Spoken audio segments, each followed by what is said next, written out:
Assalamualaikum warahmatullahi wabarakatuh. Dan selamat pagi. Hari ini kita ketemu lagi dengan materi pembelajaran IPS. Hari ini kita akan belajar tentang sejarah masuknya agama Islam di Indonesia. Pada pelajaran terlalu kita telah mempelajari bagaimana proses masuknya agama Hindu dan Buddha ke Indonesia.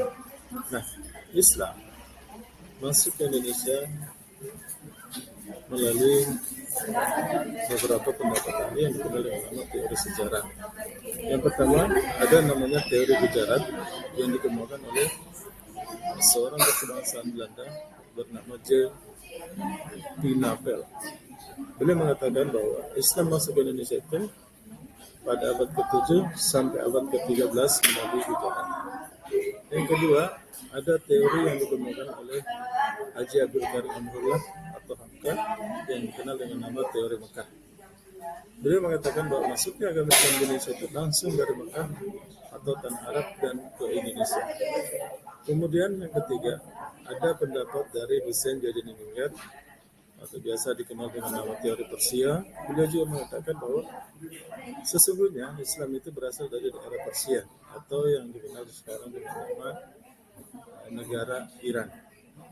Nah, baik anak-anak. Hari ini kita kembali belajar tentang masuknya itu agama Islam melalui proses apa?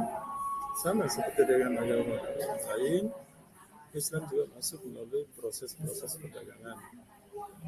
Kemudian melalui proses perkawinan, di mana bangsa-bangsa yang datang itu kemudian menempatkan diri di Indonesia dan melakukan perkawinan, dan orang-orang tempatan atau suku pribumi itu memeluk agama yang mereka bawa. Kemudian yang ketiga melalui proses dakwah atau ceramah ya.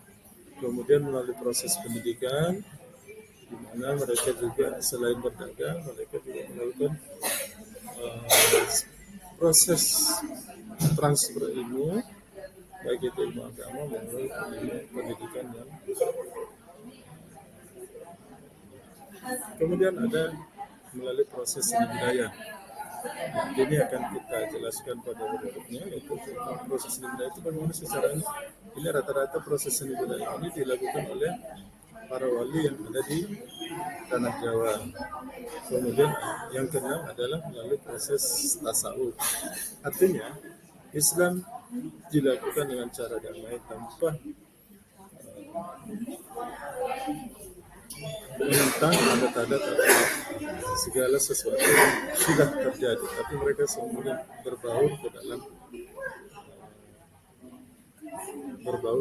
keadaan adat atau kebiasaan masyarakat yang ada di Indonesia. Nah, ada berbagai macam kerajaan-kerajaan Islam di Indonesia. Yang pertama ada kerajaan Samudra Pasai yang didirikan oleh Sultan Malik As-Saleh pada abad ke-13. Kemudian ada kerajaan Aceh Darussalam berdiri pada tahun 1514 oleh Sultan Ibrahim. Kemudian ada kerajaan Demak yang dipimpin oleh Raden Fatah dan berdiri pada tahun 1408. Kemudian di Pajang ada sosok yang cukup familiar, yaitu dikenal dengan nama Jakar Tingkir atau Sultan Adijaya, mendirikan kerajaan Islam di daerahnya sekitar tahun 1568. Kemudian di Mataram ada Sutowijoyo yang juga mendirikan kerajaan Islam pada tahun 1586. Selanjutnya di Cirebon ada Fatahillah atau biasa dikenal dengan nama Sunan Gunung Jati. Nah, ini mendirikan kerajaan Cirebon pada tahun 1430. Kemudian selanjutnya ada kerajaan Islam di Banten oleh Maulana Hasanuddin pada tahun 1526. Kemudian selanjutnya ada kerajaan Islam Banjar yang didirikan oleh Raden Samudra pada tahun 1520. Selanjutnya ada kerajaan Tanjung Pura dipimpin pertama kali oleh Raja Brawijaya pada tahun 1554. Nah, siapa sih yang menyebarkan agama Islam di tanah Jawa? Nah, ini bisa kalian lihat bahwa inilah foto-foto para penyebar agama Islam di tanah Jawa yang kita kenal dengan nama dengan istilah Wali Songo.